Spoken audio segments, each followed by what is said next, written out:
अस्सलाम वालेकुम। एक बार फिर आपका बहुत शुक्रिया तशरीफ़ आफरी का।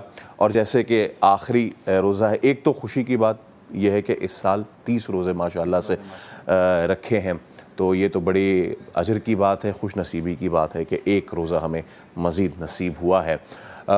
कुछ इस तरह की रूटीन बन जाती है कि दुआ हम यही करते हैं कि इसी तरीके के मामला चलते रहें, इसी तरीके की चीज़ें चलती रहें।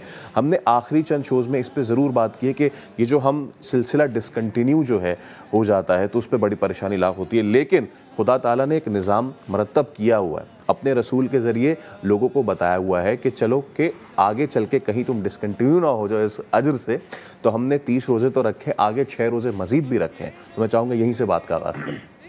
अऊज़ु बिल्लाहि मिनश्शैतानिर्रजीम, बिस्मिल्लाहिर्रहमानिर्रहीम। क़ुल बिफ़ज़लिल्लाहि व बिरहमतिही फ़बिज़ालिका फ़ल्यफ़रहू। सदक़ल्लाहुल अज़ीम। एक बात तो ये कि जैसे आज हमें 30वां रोज़ा भी अल्लाह रब्बुल आलमीन ने अता फ़रमा दिया, तो ये बड़ी सआदत की बात है कि हमें एक रोज़ा और नसीब हो गया। अच्छा, इस एक रोज़े की अहमियत और इसकी क़दर क्या है? हदीस पाक में आया कि अगर मुसलमानों को ये पता चल जाए कि रमज़ान की अहमियत क्या है, तो वो ये तमन्ना और ख्वाहिश करेंगे कि साला साल ही रमज़ान रहे। तो इससे आप अंदाज़ा लगाएं कि आज के रोज़े की, एक रोज़े की अहमियत। और ये भी इरशाद फरमाया कि अगर एक रोज़ा बग़ैर किसी उज़र के किसी ने छोड़ दिया तो वो ज़िंदगी भर भी रोज़ा रखे तो इस एक रोज़े का अजर व सवाब नहीं पा सकता है। तो इसका मतलब ये हुआ कि अल्लाह का एक बड़ा इनाम हुआ ख़ास कि अल्लाह ने हमें 30वां रोज़ा भी अता फ़रमा दिया। दूसरा ये कि जैसे आपने कहा कि रमज़ान ख़त्म होने के बाद मामलात जो डिस्कनेक्ट हो जाते हैं, तो ये एक गलत रविश है। दो चीज़ें हैं जिसको इस्लाम बड़ा पसंद भी करता है और बहुत अहम है और जिसके बारे में बड़ी ताकीदी हुक्म है। वो क्या हैं? इस्तिक़ामत और मुदावमत। ये दो बड़ी अहम चीज़ें हैं और तकरीबन तमाम मुसलमानों को इसको ज़रूर समझना चाहिए और अपनी ज़िंदगी का हिस्सा बनाना चाहिए। इस्तिक़ामत का मतलब ये है आप किसी चीज़ के ऊपर कायम रहें, ठहरे रहें, अपने आप को बरकरार रखें। और मुदावमत का मतलब ये होता है कि आप उस चीज़ का तसलसल बरकरार रखें। अच्छा, दोनों की बड़ी फ़जीलत है। ये जो हम मामलात ख़त्म कर देते हैं ना, तो हम असल रहमत और बरकत से महरूम हो जाते हैं। दोनों की इतनी ताकीद और इतनी बरकत है।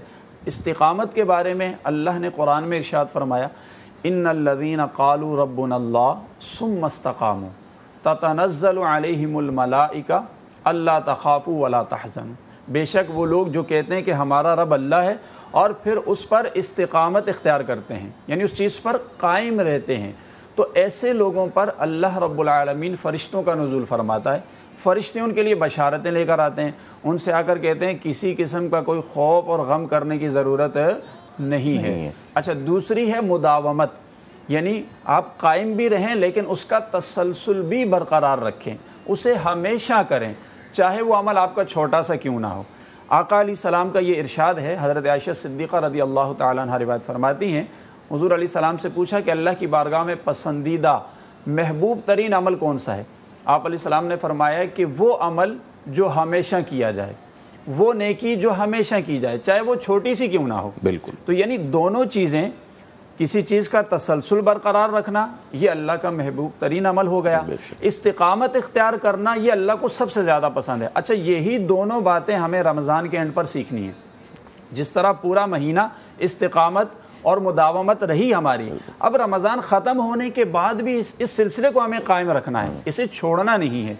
ये जो मुदावमत है, एक छोटी सी मिसाल से मैं अपने नाज़रीन के गोश गुजार करूँ कि उन्हें मालूम हो कि जिस चीज़ को हम हमेशा करते हैं, छोटा सा अमल, उस पर अल्लाह ने इनाम कितना बड़ा रखा है। ये कभी कभार के जज्बाती जो मामलात होते हैं वो मतलब इस तरह फ़ायदेमंद नहीं होते जो किसी काम को हमेशा करने पर अल्लाह की रज़ामंदी मिलती है। आका अलैहिस्सलाम जब मेराज शरीफ से वापस तशरीफ़ लाए तो हज़रत बिलाल रज़ी अल्लाह तआला अन्हु से ये फ़रमाया कि बिलाल, तुम ऐसा क्या अमल करते हो कि तुम्हारे कदमों की आहट अर्श पर या जन्नत में सुनाई दी, यानी चलते ज़मीन पर हैं और कदमों की आहट वहाँ सुनाई देती है। तो आका अलैहिस्सलाम से वार्स करते हैं, अल्लाह के रसूल, अब देखिए उनकी मुदावमत देखिए। अब जहन में सवाल पैदा होता है कि शायद कोई बहुत बड़ा अमल करते होंगे, कोई बहुत ही ख़ास रात दिन की कोई इबादत है कि जिस पर इतना बड़ा मकाम मिल रहा है कि ज़मीन पे चलते हैं, कदमों की आहट वहाँ सुनाई देती है। तो वो अर्ज़ करते हैं अल्लाह के रसूल چھوٹا سا ایک عمل کرتا ہوں لیکن ہمیشہ کرتا ہوں کہ میں ہمیشہ باوضو رہتا ہوں. جب میرا وضو ٹوٹ جاتا ہے میں فوراً وضو کر لیتا ہوں اور اس پر 2 رکعت نفل پڑھ لیتا ہوں.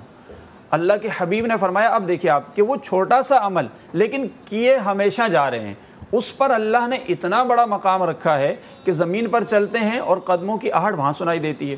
تو اس لیے ہمیں اپنے معاملات سے ڈسکنیکٹ نہیں ہونا ہے, بلکہ یہ رمضان تو ہمیں سکھانے کے لیے آتا ہے, یہ تو ہمیں کئی عبادات کی تعلیم دینے کے لیے پریکٹیکل ہمیں مشق کروانے کے لیے آتا ہے. اب اس کے بعد بہت دفعہ ہم ایسا دیکھتے ہیں کہ جیسی چاند رات ہوتی ہے تو ہمارے معاملات ختم ہو جاتے ہیں. اچھا یہ بھی ایک المیہ ہے, ہمیں سوچنا چاہیے کہ ایسا کیا ہوا کہ بھائی اس کا کوئی اثر ہی ہم پر نہ ہوا, اس کی کوئی تاثیر ہی نہ نظر آئی. جیسے رمضان کا آغاز ہوتا ہے تو آپ دیکھیں کہ رمضان کے آغاز پر احادیث میں آیا شیاطین کو قید کر لیا جاتا ہے, لیکن ہم پھر بھی دیکھتے ہیں کہ کچھ لوگ رمضان میں بھی غلط کام کر رہے ہیں. اب لوگ یہ سوال بھی کرتے ہیں کہ بھائی شیاطین تو قید کر لیے, پہلے تو ہم الزام دیتے تھے شیاطین کو کہ بھائی یہ غلط کام تو شیطان کی وجہ سے ہو رہا ہے, وہ ہمیں گمراہ کر رہا ہے, اب تو اس کو بھی قید میں ڈال دیا, آپ کیوں کر رہے ہیں؟ تو اب ہمارے علماء نے جواب دیا کہ اصل میں شیاطین تو قید میں چلے گئے, لیکن سال بھر جو ہمارے ساتھ شیطان رہا اور جو ہم اس کی بات مانتے رہے تو ہماری عادت کا حصہ بن گئے کچھ غلط کام. اب شیطان تو قید میں چلا گیا لیکن ہماری عادت تو نہ کھلی گئی. ہوئی ہے. تو اب ہم یہ کہتے ہیں کہ رمضان میں بھی تو کچھ عادت بنی تھی نا. بھائی جب شیطان کی عادت کے اثرات مرتب ہوئے تو پھر رمضان کی عادت کے اثرات بھی مرتب ہونے چاہیے. اس لیے رمضان ختم ہونے کے بعد یہ سلسلہ ختم نہیں ہونا چاہیے, پتہ لگنا چاہیے کہ بھائی رمضان کے کچھ اثرات ہماری زندگی میں آئے.